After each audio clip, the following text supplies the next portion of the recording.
Inilah kisah Nabi Idris alaihissalam yang meninggalkan sandalnya di surga.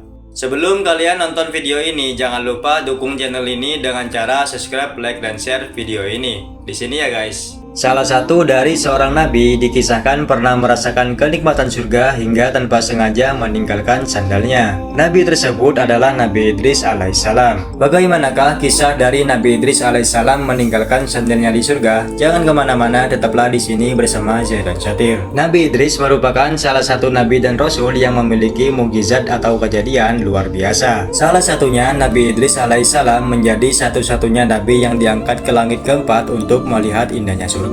Kemudian Allah Subhanahu wa taala berfirman dalam surat Maryam ayat 57, "Kami telah mengangkatnya ke tempat martabat yang tinggi." Ibnu Katsir menjelaskan bahwa ayat tersebut menjelaskan tentang ketinggian martabat dari Nabi Idris alaihissalam. Hal ini turut disebutkan dalam As-Sahih tentang hadis Isra Mi'raj bahwasanya Rasulullah Shallallahu alaihi wasallam pernah bertemu Nabi Idris alaihissalam di langit keempat. Kisah dari Nabi Idris alaihissalam ini diceritakan dalam buku Sejarah Lengkap 25 Nabi yang ditulis oleh Riza Maizid. Pada suatu ketika, malaikat Israel sangat mengagumi Nabi Idris alaihissalam karena ketaatannya kepada Allah Subhanahu wa taala dan kepadanya. Kemudian malaikat Israel pun berkeinginan untuk menemui Nabi Idris alaihissalam agar lebih mengenal dirinya. Malaikat Israel lantas meminta izin kepada Allah Subhanahu wa taala untuk turun ke bumi. Kemudian secara diam-diam malaikat Israel menyamar menjadi laki-laki yang tampan dan bertamu ke rumah Nabi Idris alaihissalam.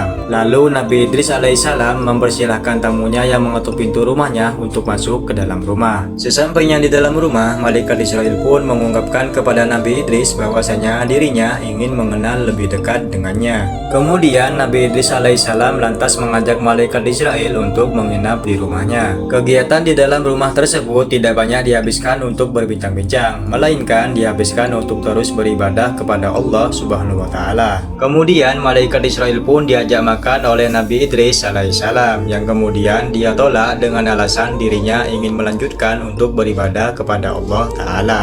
Hal yang sama pun terjadi ketika Nabi Idris alaihissalam mengajaknya untuk tidur karena sudah malam, namun tamunya tersebut tetap menolak dan ingin melanjutkan ibadahnya. Keesokan harinya kejadian tersebut berulang lagi yang membuat Nabi Idris alaihissalam terheran-heran. Lantas Nabi Idris pun bertanya-tanya tentang siapa sebenarnya tamunya itu. Dengan hati-hati beliau pun menanyakan hal itu. "Saya adalah malaikat maut," kata sang tamu. Nabi Idris alaihissalam sangat kaget mendengar pernyataan malaikat Israel. Ia mengira malaikat itu datang untuk mencabut nyawanya. Namun hal itu dibantah oleh malaikat Israel karena tujuannya datang adalah untuk mengenal Nabi Idris alaihissalam lebih dekat. Setelah itu malaikat Israel dibuat kaget dengan permintaan Nabi Idris alaihissalam yang mengatakan bahwasanya dirinya ingin merasakan dicabut nyawanya. Lalu atas seizin Allah Subhanahu wa taala, nyawa Nabi Idris pun dicabut oleh malaikat Israel dengan selembut-lembutnya. Selain itu, Nabi Idris pun juga meminta untuk ditunjukkan surga dan neraka dan diizinkan oleh Allah Subhanahu wa taala. Beliau sangat terkejut ketika melihat neraka yang sangat menyeramkan itu. Sebaliknya, ketika di surga, ia menunjukkan rasa kekaguman yang sangat besar. Sebabnya, ia bisa melihat sungai-sungai yang mengalir air jernih, pohon-pohon rindang,